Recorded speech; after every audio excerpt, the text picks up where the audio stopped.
peran Indonesia di kancah global itu akan semakin krusial di masa ke depan.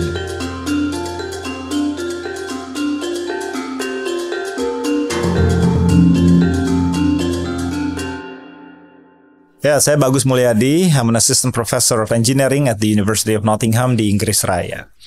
Secara formasi saya adalah seorang matematikawan, seorang engineer dengan ekspertis di bidang ilmu kebumian. Jadi sehari-hari saya memimpin sebuah tim yang terdiri dari peneliti postdoktoral, mahasiswa master dan doktoral. Dan dalam kesehariannya melakukan penelitian dengan aplikasi di bidang-bidang seperti carbon capture and storage, panas bumi, restorasi lahan gambut, sampai ke bioarsitektur.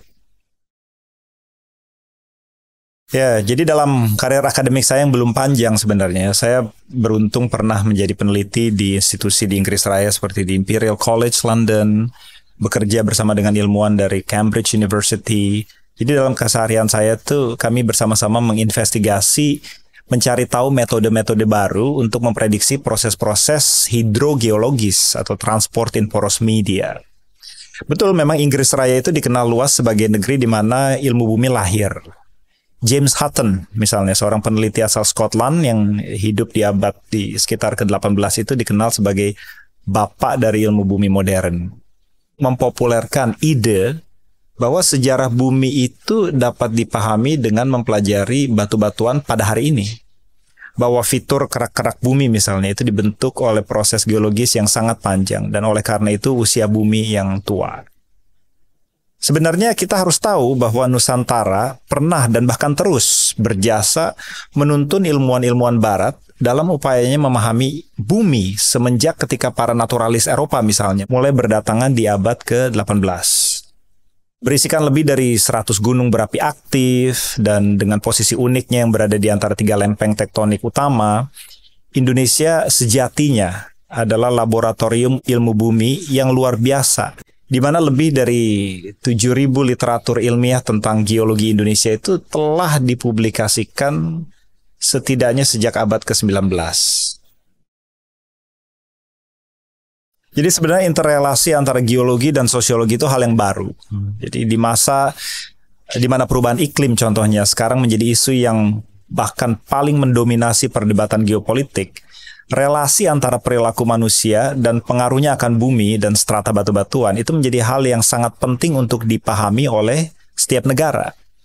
Bahwa sosiologi dan geologi adalah dua hal yang tidak dapat dipisahkan. Jadi interrelasi antara manusia dan alam itulah yang kemudian menjadi cikal bakal narasi-narasi baru seperti antroposin, kapitalosin, sebagai periode dalam skala waktu geologi misalnya. Dan saya kemudian tertarik untuk menggali aspek-aspek sejarah yang membuat Indonesia sebagai laboratorium ilmu bumi dunia dapat memberikan gagasan-gagasan baru.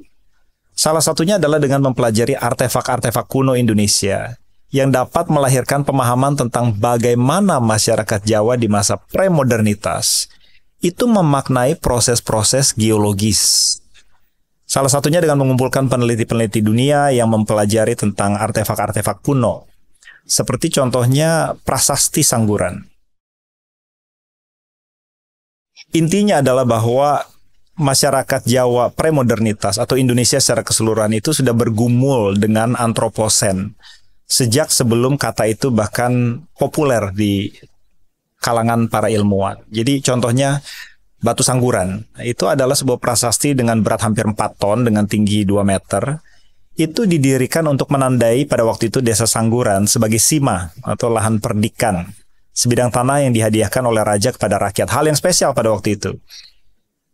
Desa Sangguran itu berada di sekitar Kota Malang dan Kota Batu. Upacara demarkasi Desa Sangguran pada bulan Agustus tahun 928 Masehi adalah sebuah peristiwa yang penting bagi desa setempat dan memiliki nilai mistis, dan Batu Sangguran itu adalah penanda dari upacara tersebut. Nah, upacara itu memperingati Batu Sangguran masih terus dilakukan setiap tahun sampai sekarang, bahkan dengan menggunakan imitasi dari prasasti yang asli. Masyarakat sekitarnya pun masih menginginkan Batu Sangguran itu untuk direpatriasi. Karena pada tahun 1812, kira-kira 9 abad sejak batu itu ditulis, Colin Mackenzie, seorang kolonel Scotland yang menemukan batu ini, kemudian menghadiahkannya kepada Gubernur Jenderal Britania untuk India, namanya The Earl of Minto. Dan sampai sekarang, prasasti Sangguran atau batu Sangguran itu yang kemudian dikenal dengan Minto Stone, itu masih berada di batas negara bagian Skotlandia, dan upaya untuk merepatriasinya belum terwujud sampai sekarang. Sejak penemuannya, batu Sangguran menjadi kunci sebagai sumber pengetahuan bagi peneliti-peneliti Britania dan Eropa untuk memahami belahan timur dunia atau The Orient. Jadi dalam hal ini khususnya Jawa sebelum zaman modernitas. Batu Sangguran itu memegang kunci untuk memahami contohnya keadaan di sekitar perpindahan kekuasaan kerajaan Jawa dari Raja Wawa ke Empu Sindok, dari Jawa Tengah ke Jawa Timur. Dan apakah betul perpindahan kekuasaan tersebut dipengaruhi oleh proses-proses geologis kolosal seperti ledakan gunung berapi contohnya. Jadi batu Sangguran yang memiliki nilai historis dan pengetahuan yang sangat tinggi itu sangat sulit untuk dipelajari. Ya tentu karena letaknya yang berada di luar Indonesia, dalam hal ini di Skotlandia. Sedangkan nilainya bagi identitas bangsa dan narasi postkolonial Indonesia itu hanya dapat diwujudkan lewat penelitian interdisipliner untuk menguraikannya, menerjemahkannya, dan mengartikan tulisan-tulisan di dalamnya. Jadi sayangnya selama ini isu perihal repatriasi artefak-artefak kuno seperti batu Sangguran, lalu ada batu Pucangan, itu hanya berpusatkan pada naluri dekolonisasi pasca Perang Dunia Kedua.